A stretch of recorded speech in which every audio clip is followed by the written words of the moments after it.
Hello and welcome back to the Zenjutsu Dojo. My name is Dr. Chris Warholic, and today I'm going to be giving a presentation entitled Demystifying Meditation. I'm here at the Onomiya Tea Company near Hilo, Hawaii, and this place is owned and operated by my dear friends Rob and Mike. I'd recommend if you ever have a chance. It's a beautiful place, beautiful people, and their tea is amazing. So if you ever get a chance, visit and try some. So an overview of this presentation: first we're going to discuss the misconceptions of meditation. Then we're going to discuss the history of meditation and religious traditions.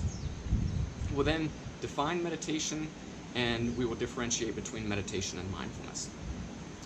So some of the misconceptions. First of all, number one, it must be learned. Truth is we're all born in a meditative state, so it's something that we can go back and exercise that meditative state or our ability to be mindful. Number two, the benefits are hard to measure. Well, some are, but science is now proving a lot of the benefits of meditation, and there's a lot of evidence to support it. Number three, it's selfish. Oftentimes people will start out with sort of selfish intentions, trying to feel more centered, trying to find purpose and meaning, maybe trying to overcome addictive tendencies or bad habits, but ultimately it's about expanding, and as it turns out, you end up doing the practice for all sentient beings, right? We're all conscious beings. Number four, it's only for Buddhists.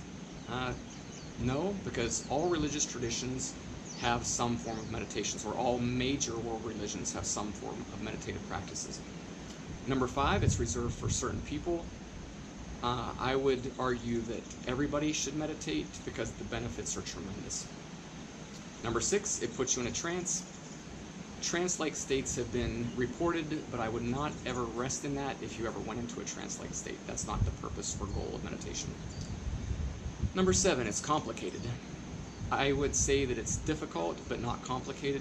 It's easy to have brief moments of meditation or mindfulness, but it's something that you must practice. You know, like I was in judo for quite some time. Those techniques took a very long time, and I had to continue to practice and frequently go back to the basics. Number eight, it clears and controls your mind. Well, you really can't ever totally clear and control your mind, but what you can do is take charge of some of those processes and find the space between thoughts, right? That in and of itself is meditation. So number nine, it's for mental processes alone. Well, ultimately it's a mental and physical practice, but it can also benefit your spiritual and emotional self. And finally, number 10, last but not least, it gives you psychic abilities. I don't know anybody that has psychic abilities, but the CIA did study something called remote viewing. And to start that process, there is somewhat of a meditative practice. Now that's beyond the scope of this presentation, so I would encourage you, if you're interested, to look that up on your own. So next we'll discuss the history of meditation. So there is evidence, or archaeologic evidence, that dates back 4,000 plus years that people were practicing meditation.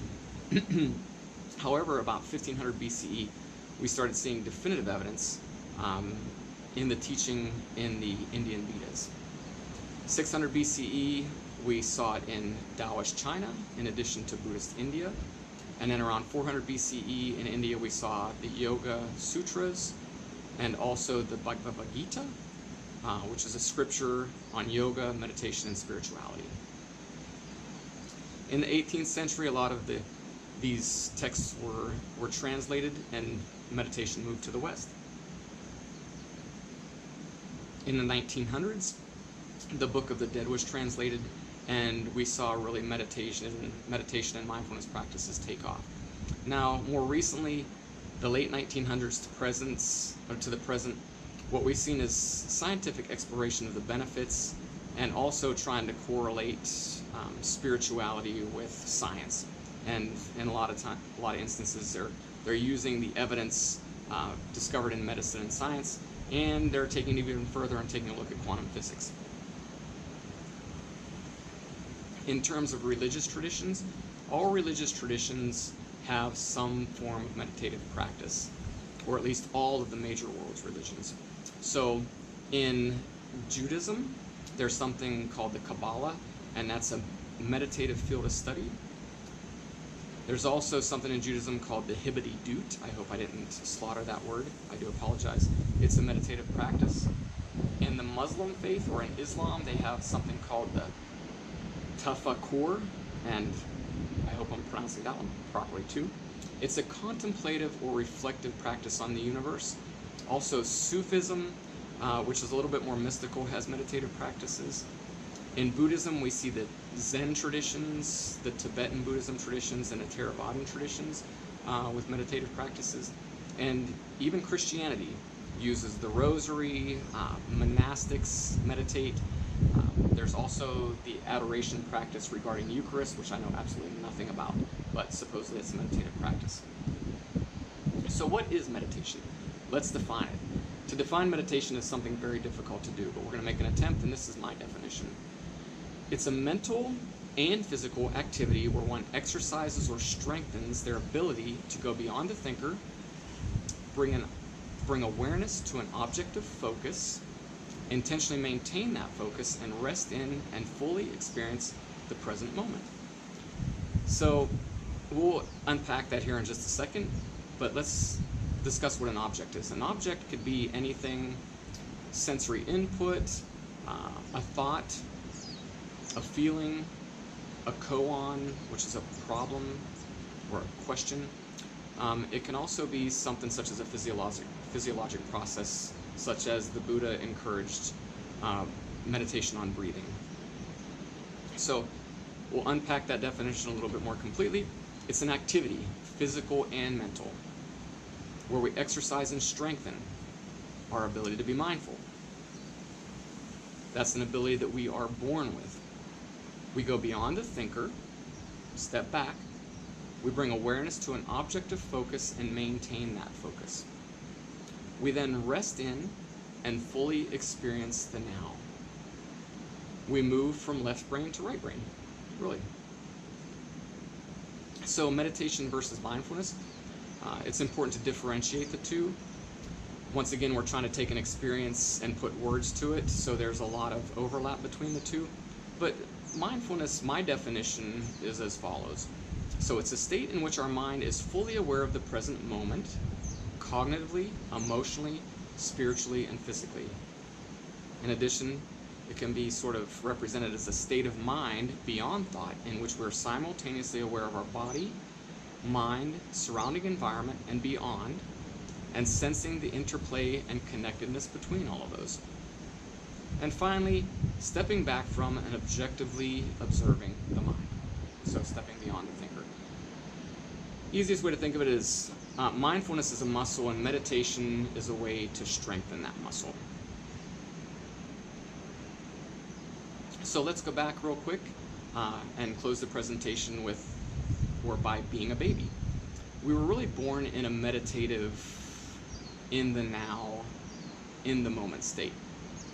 When we were in the uterus, we were really right brain experiencing the world. We didn't have a lot of left brain thought process going on.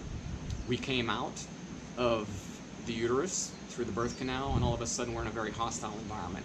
There was a lot of sort of trauma. So we had sensory overload. The lights were bright, the noises were loud, and we were freezing. So all of a sudden our left brain comes online because it starts to collect these experiential collages and process them. Now, we still don't have memory, so we can't do much with them at that point, but eventually we develop object permanence. So originally when mom goes away, well, she's gone forever. She's just an object that's not permanent. But then we realize we can make her come back, right? So now we have object permanence. Then we have self-permanence, and self-permanence really is an understanding that if there's object permanence, if mom is permanent, then we're permanent. Then we develop memory. We start putting things into memory. And then we develop ego. And then all of a sudden we use all of these processes to start putting things into our simulator, right? That predictoscope. So the thing that helped us as humanity survive, much greater than all other creatures. We're the only creature that has this thing called the simulator. We put all of the memories, all of these experiential collages, in particular the ones that are experienced with a heavy sympathetic or emotional tone, deep into memory, and we process them, okay? So now we've gone from an in the now state when we're born to a constantly in our head state. So it's important to understand that whole process, because when you go and meditate, you can watch it in action. So in closing, I'm just going to say there are many misconceptions about meditation. Don't buy into them. Meditation's been around for about 4,000 years. The practice of meditation is non-denominational. This practice is for everybody, and there is a lot of evidence to prove the benefits. In addition, it's both a mental and physical practice, but it also relates to the emotional and spiritual states. And finally, it helps us move from our left brain to our right brain. Remember our baby state. So, as the Buddha encouraged, and this is paraphrased, don't believe me or anyone. Test it and determine for yourself if it's real or if it's true. So I would encourage you to do so. So that's it for a presentation on demystifying meditation. I would like to thank Rob and Mike once again for allowing me to be here at the Onomea Tea Company. I wish you the best of days. Take care, and I hope that you join me once again in the Zenjutsu Dojo. Thank you, and namaste.